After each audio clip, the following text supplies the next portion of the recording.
नमस्ते दोस्तों, कैसे हो आप लोग। उम्मीद करता हूँ आप सब लोग ठीक हो और एक नया वीडियो लेकर मैं आप लोगों के सामने उपस्थित हो गया हूँ। दोस्तों, आज हम लोग बात करने वाले हैं what is electrical capacitor bank. Electrical में कैपेसिटर बैंक क्या होता है, इसके बारे में आज पूरा जानकारी लेने की कोशिश करेंगे हम लोग, और पूरा वीडियो आप लोग देखते रहिएगा। तो मैं आप लोगों को हिंदी में भी बात समझाने की कोशिश करूँगा और इंग्लिश में भी समझाने की कोशिश करूँगा। तो एक नॉलेजेबल वीडियो होने वाला है, पूरा वॉच करिएगा दोस्तों। तो ये जो कैपेसिटर बैंक है दोस्तों, इलेक्ट्रिकल सिस्टम का एक बहुत ही एक इम्पॉर्टेंट पार्ट होता है इलेक्ट्रिकल कैपेसिटर बैंक। ठीक है, हम लोग तो जानते हैं छोटे छोटे जो कैपेसिटर होता है फैन में लगता है, और जो इलेक्ट्रॉनिक्स का सर्किट होता है छोटा छोटा, जैसे टीवी में होता है, कंप्यूटर में होता है, जो मोबाइल में होता है, जो सर्किट बोर्ड रहता है इलेक्ट्रॉनिक सर्किट बोर्ड, उसमें छोटा छोटा कैपेसिटर रहता है। ठीक है, तो ये कैपेसिटर बैंक क्या होता है इसके बारे में थोड़ा जानकारी लेने की कोशिश करूँगा आज। ठीक है, तो पहले जो लिखा हुआ है हाउ इट वर्क्स। ठीक है, कैपेसिटर बैंक काम कैसे करता है। ठीक है, पहला जो पॉइंट है दोस्तों, ये देखिए लिखा हुआ स्टोर्स एनर्जी। कैपेसिटर बैंक जो होता है दोस्तों, ये एनर्जी को स्टोर करता है, मतलब जमा करता है। ठीक है, ये आप लोग ख्याल में रखिएगा, ध्यान में रखिएगा।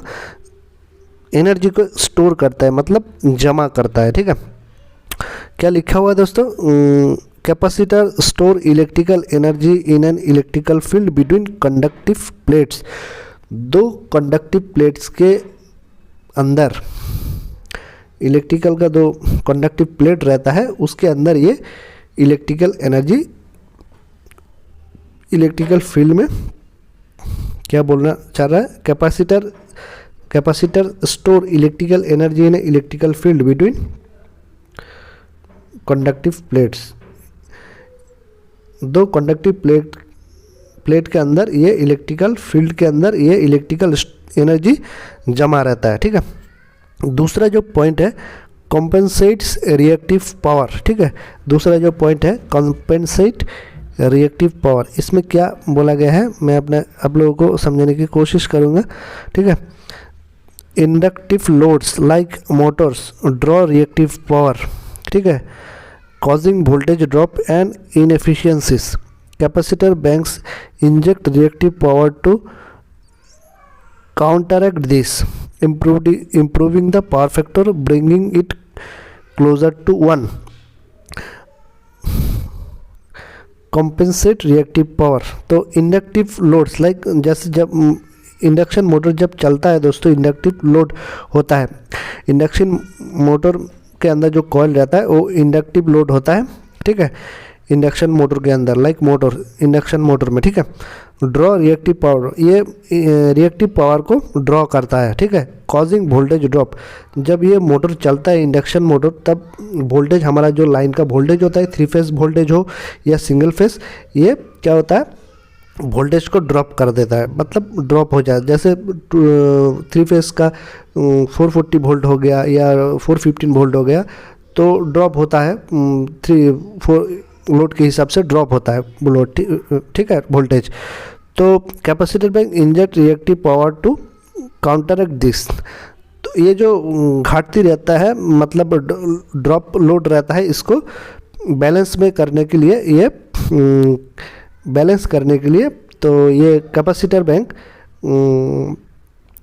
रिएक्टिव पावर, कैपेसिटर बैंक को इंजेक्ट किया जाता है रिएक्टिव पावर के थ्रू टू काउंटरएक्ट दिस। ठीक है, कैपेसिटर बैंक को इंजेक्ट किया जाता है रिएक्टिव पावर को इम्प्रूव करने के लिए, इम्प्रूविंग द पावर फैक्टर को इम्प्रूव करने के लिए, ब्रिंगिंग इट टू क्लोजर, मतलब पावर फैक्टर को 1 के करीब, 1 के करीब लाने के लिए ये कैपेसिटर बैंक को यूज़ किया जाता है, रिएक्टिव पावर को इंजेक्ट करता है। ठीक है, तीसरा पॉइंट जो है ऑप्टिमाइजेस सिस्टम्स।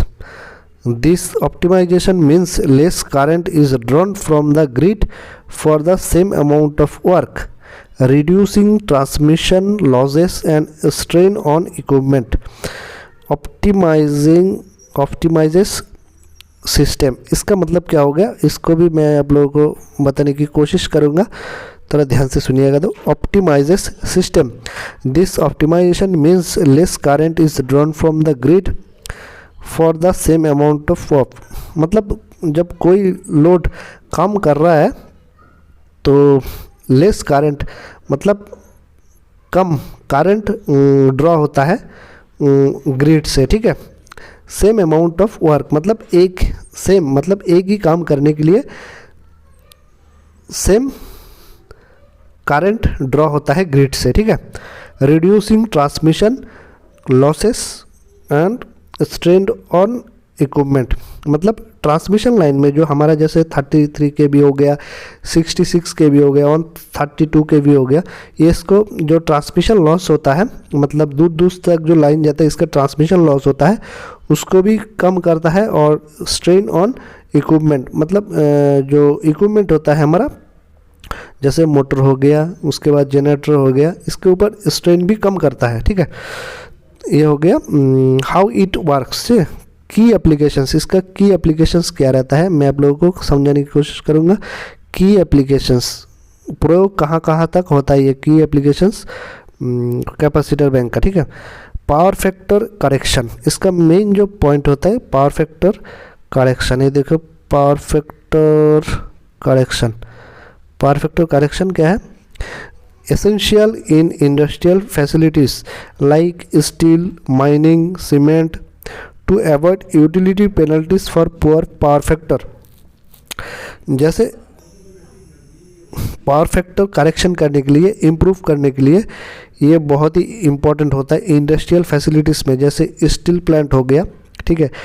स्टील प्लांट में जैसे बहुत सारा मोटर चलता है, ट्रांसफार्मर चलता है, जनरेटर चलता है। स्टील प्लांट में हो गया, माइनिंग फैक्ट्री में हो गया, ठीक है, माइनिंग। उसके बाद सीमेंट फैक्ट्री हो गया। To avoid utility penalties to for poor power factor. Power factor जब कम होता है कोई भी इंडस्ट्री में तो एक पेनल्टी लग जाता है, ठीक है। पावर फैक्टर जब कम होता है तो जो इलेक्ट्रिसिटी बोर्ड होता है वो एक कंपनी के ऊपर पेनल्टी लगाता है। तो इससे बचने के लिए पावर फैक्टर को इम्प्रूव करने के लिए कोई भी इंडस्ट्री में, कोई भी फैक्ट्री में, तो ये कैपेसिटर बैंक लगाना बहुत ज़रूरी होता है, ठीक है। दूसरा जो पॉइंट होता है वोल्टेज स्टेबलाइजेशन। लाइन में जो एक वोल्टेज रहता है, मैंने जो कहा 3 फेस में जो वोल्टेज रहता है 340 का वोल्ट रहता है, ठीक है। 11 kV भी हो सकता है, 33 kV भी हो सकता है, ठीक है। वोल्टेज का स्टेबलाइजेशन मतलब स्टेबल रहना वोल्टेज को, maintain stable voltage levels in distribution network. Distribution network में 11 kV में हो गया, उसके बाद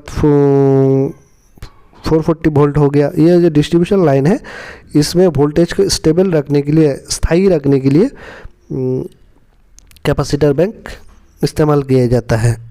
तीसरा जो पॉइंट है एनर्जी एफिशिएंसी। एनर्जी एफिशिएंसी क्या होता है दोस्तों? एनर्जी एफिशिएंसी का भी मैं आप लोगों को बात करूँगा। Reduces overall energy consumption and operational cost. ये कैपेसिटर बैंक होने से क्या होता है? Reduces overall energy consumption. Energy का जो कंजम्पशन होता है, जैसे कोई मोटर चलता है, जनरेटर चलता है, ट्यूबलाइट चलता है, फैन चलता है, इंडस्ट्री में कोई भी इक्विपमेंट चलता हो, इसका जो कंजम्पशन होता है, बिजली का कंजम्पशन होता है, खर्चा होता है, बहुत कम होता है।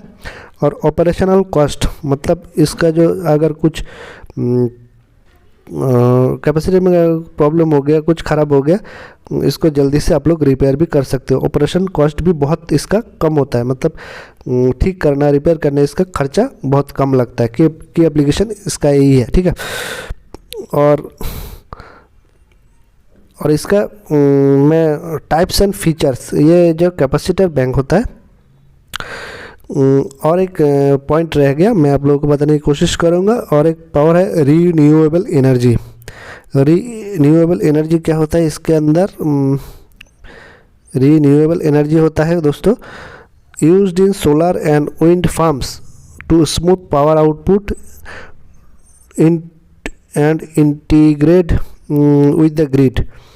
रीन्यूएबल एनर्जी यूज्ड, ये जो कैपेसिटर बैंक होता है सोलर प्लांट में भी बहुत ज़्यादा यूज़ किया जाता है। और विंड फार्म मतलब विंड के ज़रिए, मतलब हवा के ज़रिए जो बिजली पैदा किया जाता है विंड टर्बाइन के ज़रिए, इसमें भी स्मूथ पावर आउटपुट के लिए ये कैपेसिटर बैंक इस्तेमाल किया जाता है। और types and features, capacitor bank का टाइप्स कितना होता है, फीचर्स क्या क्या रहता है, इसके बारे में थोड़ा बात करेंगे। शंट एंड सीरीज, पहला जो पॉइंट है shunt and series. Shunt banks reduce inductive load impacts while series banks manage voltage drops across long lines. तो दोस्तों क्या बोल रहा है, शंट एंड सीरीज मतलब शंट बैंक भी रहता है और सीरीज बैंक भी रहता है, ठीक है, कैपेसिटर बैंक। तो शंट बैंक का काम क्या रहता है, shunt bank reduce inductive load, inductive load का जो इम्पैक्ट रहता है उसको कम करता है, रिड्यूस करता है। और सीरीज बैंक का काम क्या रहता है, सीरीज बैंक जो होता है, series bank manage voltage drop, voltage drop को मैनेज करता है ये सीरीज बैंक कैपेसिटर बैंक, ठीक है, वोल्टेज ड्रॉप को मैनेज करता है अक्रॉस लॉन्ग लाइंस, मतलब ट्रांसमिशन लाइन में जो लाइन रहता है उसको वोल्टेज ड्रॉप को मैनेज करता है ये कैपेसिटर बैंक, सीरीज बैंक, ठीक है। दूसरा जो पॉइंट है ऑटोमेटिक कंट्रोल, ऑटोमेटिक कंट्रोल में क्या रहता है इसके बारे में थोड़ा बात करेंगे। ऑटोमेटिक कंट्रोल, ठीक है, ऑटोमेटिक कंट्रोल में क्या रहता है, modern banks are microprocessor controllers to automatically switch capacitor steps for real time optimization. Modern banks are use microprocessor controllers, modern banks मतलब मॉडर्न कैपेसिटर बैंक में माइक्रोप्रोसेसर कंट्रोलर यूज़ किया जाता है टू ऑटोमेटिकली स्विच कैपेसिटर, मतलब automatically switch करने के लिए, on off करने के लिए, ऑपरेट करने के लिए capacitor step for real time optimization. मतलब रियल टाइम मतलब जो समय में ऑन ऑफ करना होता है, ठीक है, ऑपरेट करना होता है, ऑपरेशन करना होता है, वो स्विचिंग टाइम में ये माइक्रोप्रोसेसर कंट्रोलर के ज़रिए ऑटोमेटिक कंट्रोल किया जाता है कैपेसिटर बैंक को। तीसरा जो पॉइंट है मॉड्यूलर डिज़ाइन, मॉड्यूलर डिज़ाइन में क्या रहता है, मॉड्यूलर डिज़ाइन है दो can be customised with protection, can be customised with protection bracket में fuses and breakers and control features for specific system needs, can be customised with protection, मतलब इसको design किया जाता है, ये जो बैंक कैपेसिटर बैंक है प्रोटेक्शन दिए जाते हैं, इसके अंदर फ्यूज़ भी रहता है और ब्रेकर्स भी रहता है and control features for specific system and control features, इसके अंदर कंट्रोल सर्किट भी रहता है स्पेसिफिक सिस्टम के लिए, मतलब कोई भी सिस्टम को ऑपरेट करने के लिए सिस्टम के हिसाब से इसको कंट्रोल सर्किट भी दिया जाता है। तो दोस्तों उम्मीद करता हूँ ये कैपेसिटर बैंक का जो डिटेल्स में आप लोगों को मैं बताया, आप लोगों को समझ में थोड़ा बहुत आया होगा। अगर वीडियो अच्छा लगा है तो लाइक शेयर सब्सक्राइब ज़रूर कर दीजिएगा दोस्तों।